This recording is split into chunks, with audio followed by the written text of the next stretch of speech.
Хотите окунуться в яркие краски дикой природы? Подружиться с туканом? Погладить малыша Гиббона? Спешите! Выставка «Мир обезьян и попугаев» в Национальном музее. Здравствуйте! В эфире новости, подготовленные службой информации телекомпании «Новый век», в студии Чинчик Ашпукол. Коротко о главном. Более 2 десятков домов остаются потопленными в Кайхеме. В Кызылском районе продолжают бороться с последствиями паводка. Забытая когда-то игра вновь становится популярной. В Центре тувинской культуры прошел финал по тувинской национальной игре в бычьи шахматы.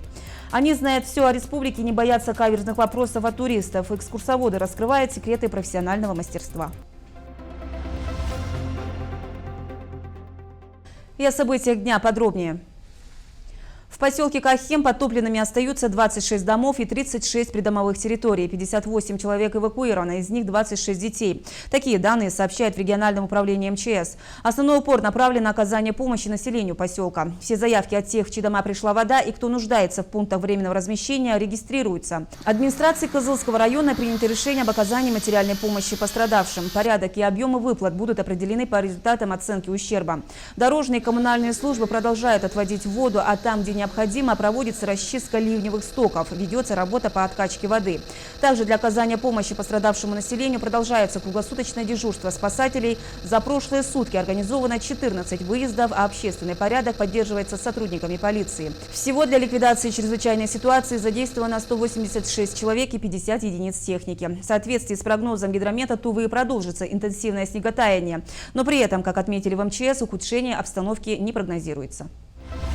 К другим темам. Сегодня стартовало большое спортивное событие. В Туве проходит первенство Сибирского федерального округа по боксу среди юниоров. В состязаниях примут участие около 150 человек из 12 субъектов России. Бои будут проходить в течение нескольких дней. На кону путевка на первенство России. В эти минуты в спорткомплексе имени Ивана Ярыгина проходит торжественное открытие соревнований. Там работает наша съемочная группа. Материал о первенстве Сибирского федерального округа по боксу среди юниоров смотрите завтра в вечернем выпуске новостей в 19:00. В Пихемском районе прошли совместные рейды сотрудников Минприроды Тувы и Росгвардии. На территории заказника Хутинска у местного жителя они изъяли огнестрельное гладкоствольное оружие, которое он носил без необходимых документов. Также при осмотре оружия было выявлено, что мужчина самостоятельно укоротил ствол и приклад. Изъятый обрез был сдан в пункт полиции Турана для принятия в дальнейшем процессуального решения.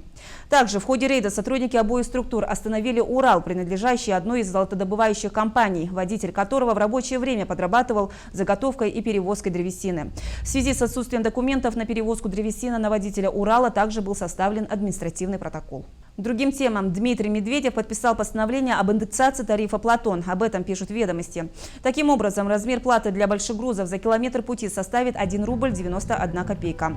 Это решение принято на встрече председателя правительства России Дмитрия Медведева с представителями малого и среднего предпринимательства в области автомобильных перевозок, состоявшейся 23 марта, говорится в сообщении.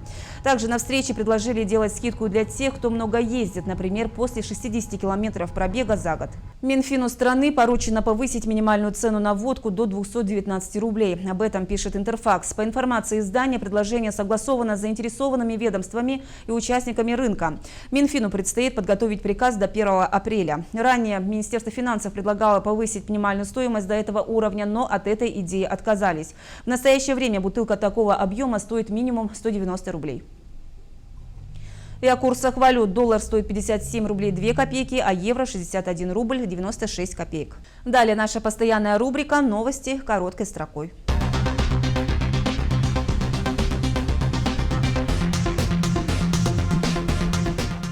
Авиакомпания Ир Аэро запустит дополнительный рейс самолета Ан-24 по маршруту Иркутск-Кызыл-Иркутск, сообщает пресс-служба авиакомпании. Рейсы будут выполняться по понедельникам, средам и пятницам.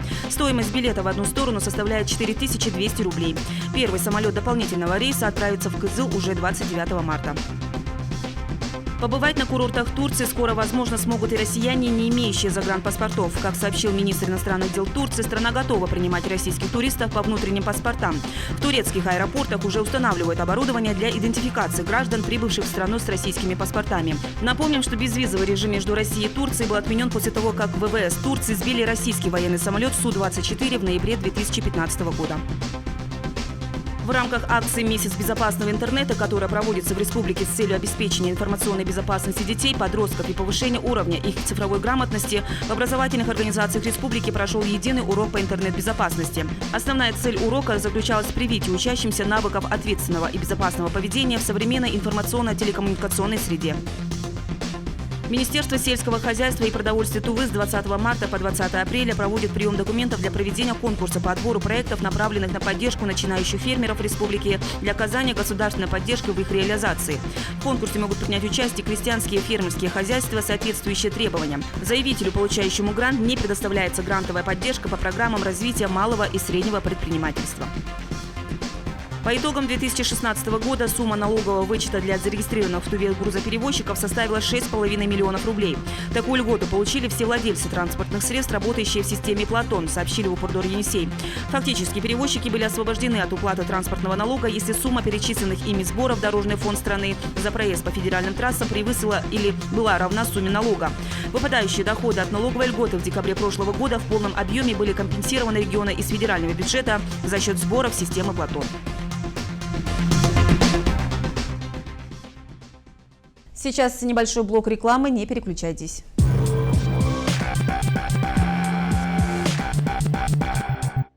Устали от серой зимы? Мы раскрасим вашу жизнь яркими красками. Муниципальный жилищный фонд города Абакана объявляет акцию на готовые квартиры по адресам Крылова 85 и Жукова 89. Стоимость квадратного метра от 33 тысяч рублей. Купить квартиру реально. Главное, не упустите момент. Предложение ограничено. Компания «Дверной арсенал» предлагает сторожевые двери «Бульдорс». Отличная защита вашего дома по доступной цене. КЗУ Аюна Курседи, 54. Превосходный выбор композиции из цветов для любого повода, гелевые шары, цветы в коробках и другие товары для праздников вы найдете в студии цветов и подарков «Прованс».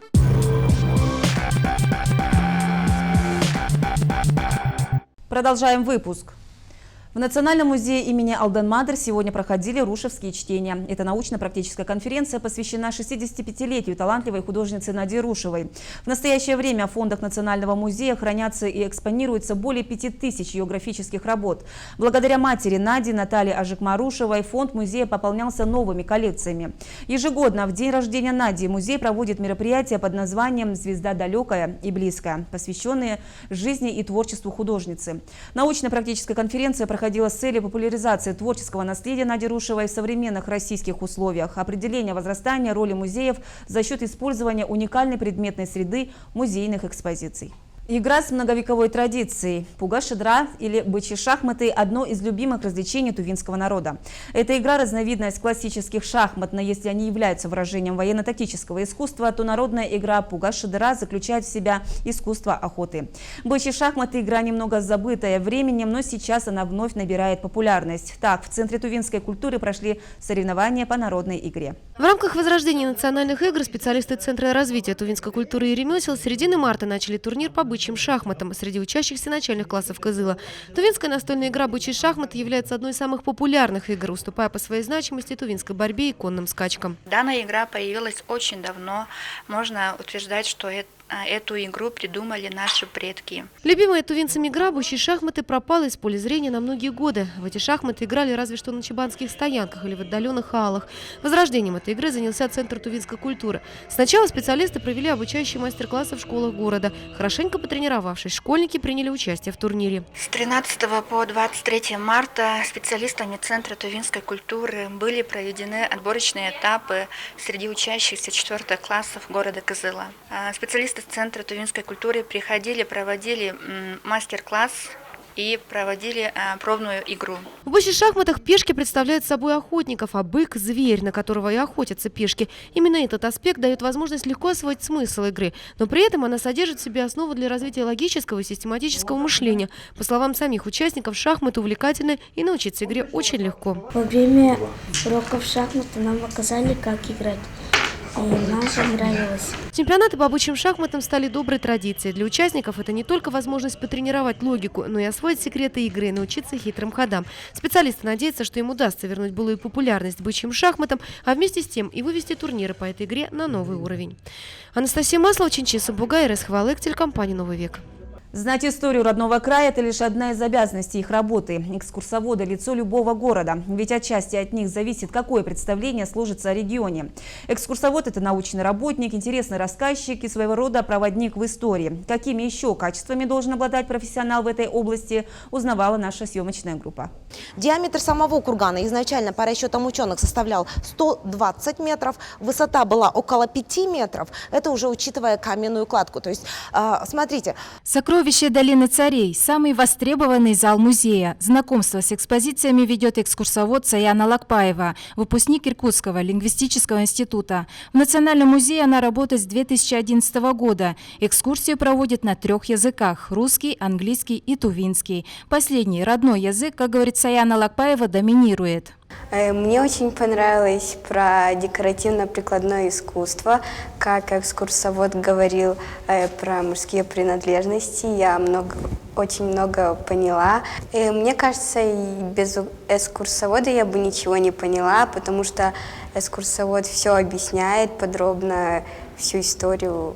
Профессия экскурсовода для всего важна для нашего поколения, чтобы рассказывать тем людям, кому интересно будет, чтобы потом на это все запомнилось, чтобы вдруг можем своим родственникам, детям своим рассказать. Это очень сложно проводить, когда взрослая аудитория рядом со школьниками, например. А так очень благодарная аудитория – это, конечно же, дети, потому что они, скажем так, если их увлечь, они задают очень много вопросов, они искренне благодарят, они забегают вперед, постоянно тебя прерывают. Они настолько непосредственные, что им, конечно, намного тяжелее проводить экскурсии, но в то же время это самые благодарные слушатели, скажем. Работа экскурсовода – это постоянный личностный рост, умственные и физические нагрузки. Ежедневно девушка проводит 3 обзорных экскурсии. В музее 16 экспозиционных залов, причем каждый день нужно делать научную исследовательскую работу об экспонатах.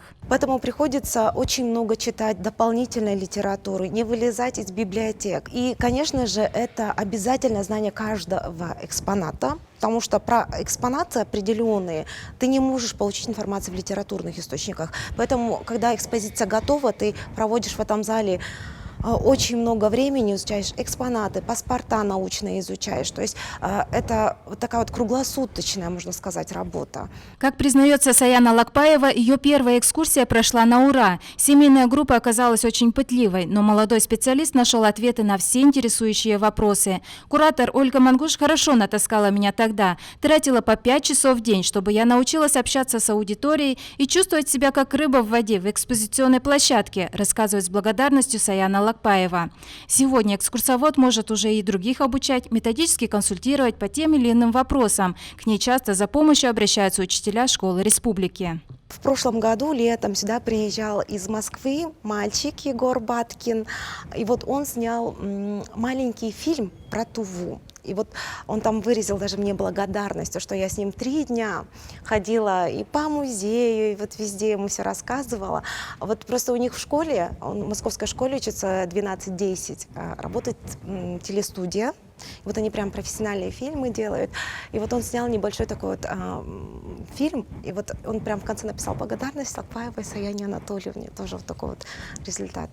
Куратор Саяны Ольга Мангуш работает в музее около 30 лет. Говорит, что экскурсовод – это высокоэрудированный человек, внимательный, интересующийся наукой, новыми технологиями, развивающийся в ногу со временем специалист. И это не все. Экскурсовод должен разбираться в истории древности со времен общинного строя до 20 века, знать о природе, географическом положении Тувы и о современном развитии республики.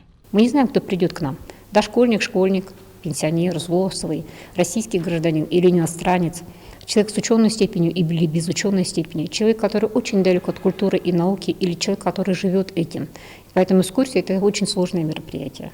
Саяна Лакпаева – один из лучших представителей профессии экскурсовод. Так горячо и любимо отзываться о своей работе может не каждый. Как наша съемочная группа заметила, экскурсоводы действительно очень активные, позитивные и энергичные люди. Постоянное развитие и личностный рост, увлеченность наукой, вдохновленное состояние души работника музея после чего-то нового говорит о том, что экскурсовод действительно увлекательная работа. Эту высокую планку приходится держать постоянно, ведь экскурсовод – это не только лицо музея, но и лицо Тувы. Диана Баймгус, Буян Аюн, Чинчик Ашпыкол, телекомпания «Новый век». А теперь о погоде. Завтра, по данным Гисмете, ожидается переменная облачность. Ночью 0–6. А днем столбик термометра будет колебаться между отметками +4, +8. Ветер 1–2 метра в секунду. Атмосферное давление 713 миллиметров ртутного столба.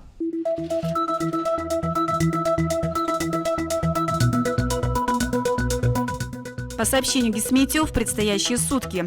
В Туране погода ясная, без осадков. Температура воздуха утром -17 градусов, днем -3, -8. В Арадане ясно, без осадков. Температура воздуха утром -17 градусов, днем -2, -8. На Полке погода ясная, без осадков. Ветра нет. Температура воздуха утром -15 градусов, днем -2, -7. В Танзибе ясно, без осадков. Температура воздуха утром -18 градусов, днем 0, -5. По всей трассе проводятся дорожные работы и проезд удовлетворительный. На этом у меня все. Передаю слово моей коллеге Анастасии Масловой. Далее в эфире программа «Патруль». Этот выпуск новостей ищите также на нашем YouTube-канале «Тувинская единая служба информации». До свидания.